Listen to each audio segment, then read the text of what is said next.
वकील बहू। जनक पेशे से एक बहुत अच्छी वकील थी, लेकिन कहते हैं ना, बहू कितनी भी बड़ी तोप क्यों ना हो, सास के सामने तो भीगी बिल्ली ही होती है। अरे जनक, क्या बात है, आज रोटी नहीं मिली अभी तक। ये तेरा कोर्ट नहीं है जो आज फैसला ना हुआ तो कल की तारीख मिल जाए। रोटी तो रोज वक्त में चाहिए। हाँ माँ जी, रोटी तो कब की बन गई। मैंने आपको कहा तो खाना खाने के लिए, आपने शायद सुना नहीं होगा। ओहो, जज नहीं हूँ मैं तेरे कोर्ट की, सास हूँ सास। कोई दलील फालतू की मत देना यहाँ।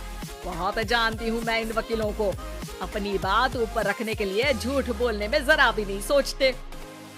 तभी वहाँ जनक के ससुर आ जाते हैं। अरे भाग्यवान, क्यों बेचारी के काम को कोसती रहती है हमेशा।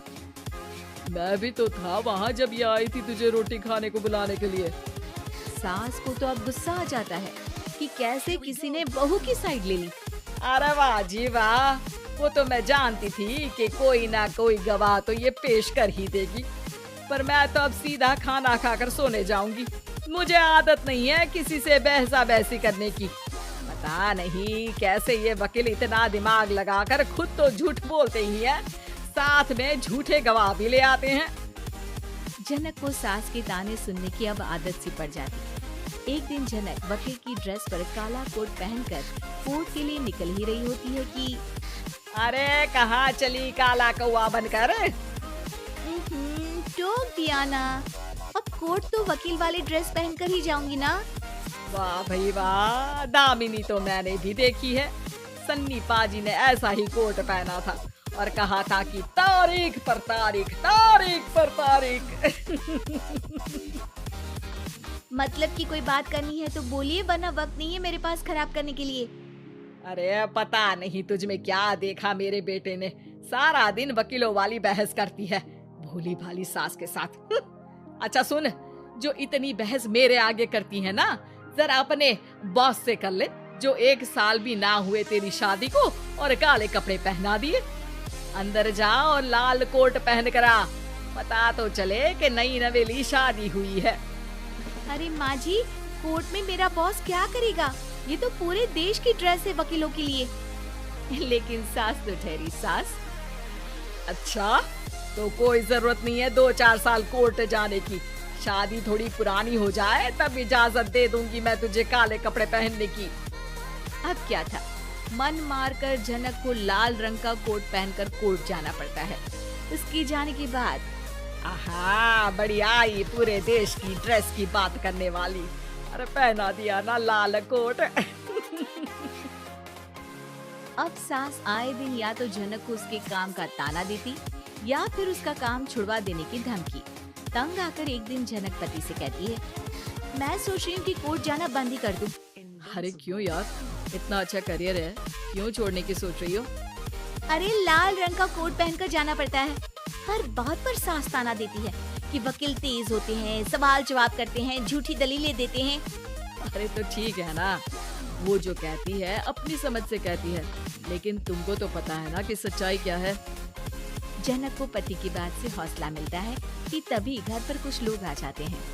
अरे ये पंच साहब कैसे आना हुआ? अरे भाई साहब, सुना है कि आपकी बहू वकील है। तभी वहाँ सास आ जाती है।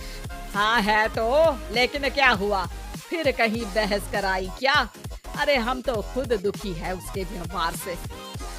अरे भाभी जी, आपको तो पूरा मोहल्ला जानता है कि आप कितना बोलती है। फिर हम यहाँ बहू रानी की कोई शिकायत नहीं, बल्कि अपनी परेशानी लेकर आए हैं। ससुर जी खुश हो जाते हैं।